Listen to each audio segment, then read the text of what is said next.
ऐसी कौन सी चीज़ें हमें खानी चाहिए आगा साहब जिससे ना तबीयत भी ख़राब ना हो और रोज़े की असल रूह जो है उस तक हम पहुँच सकें, डिटॉक्सिफिकेशन हो हमारी बॉडी की?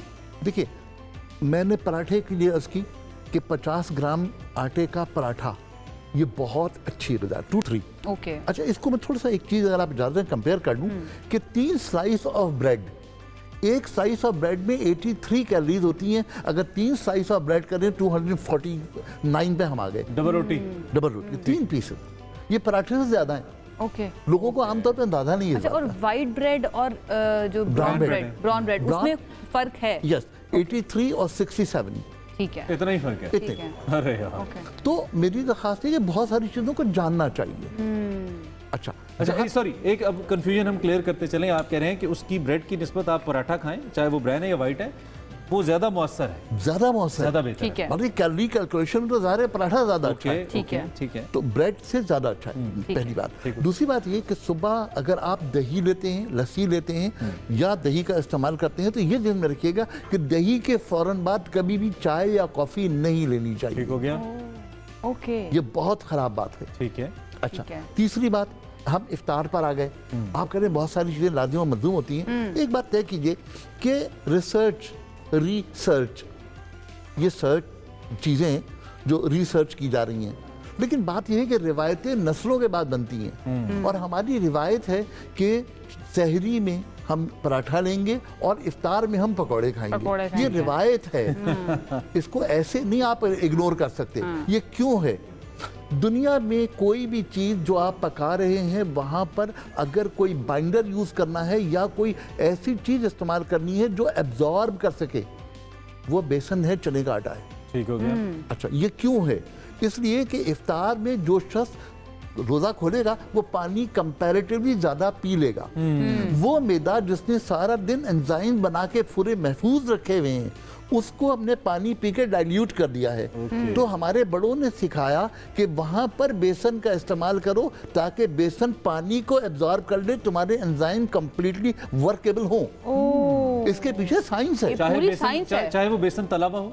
देखिए, अब तलेवे की बात आ रही तो तलेवे में मैं फिर वही अर्ज करूं कि दुनिया में 1 ml तेल में 9 कैलोरीज हो सकती है, इससे ज़्यादा नहीं हो सकती। अच्छा। आप ये बताइए कि एक जो आप ले रहे हैं पकौड़ा, उसके अंदर तेल कितना शामिल है? मैं वैसे ऑन अ लाइटर नोट कहने लगा था, पकौड़े पे जरा ध्यान से कमेंट कीजिएगा, कुछ लोग बहुत पर्सनल ले लेते हैं इस पर।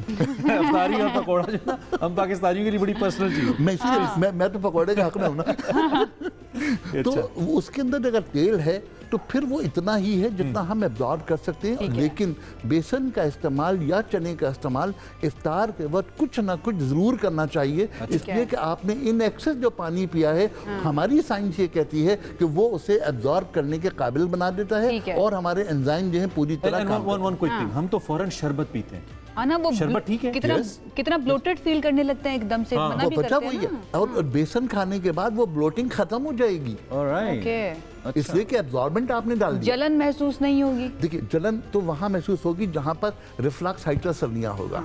अगर रिफ्लक्स हाइड्रोसर्निया नहीं है तो जलन नहीं होगी। वक्त हमारे सेगमेंट का खत्म हो गया, लेकिन 2 चीजें जबरदस्त रिकमेंडेशन मिल गई है। एक पराठा जरूर खाएं और एक पकौड़े जरूर खाएं, क्योंकि वो आपके जिस्म के लिए बेहतर है एज पर आगा साहब। और डेफिनेटली आप जब इस्तेमाल करेंगे उसके बाद हमें फीडबैक भी जरूर दीजिएगा।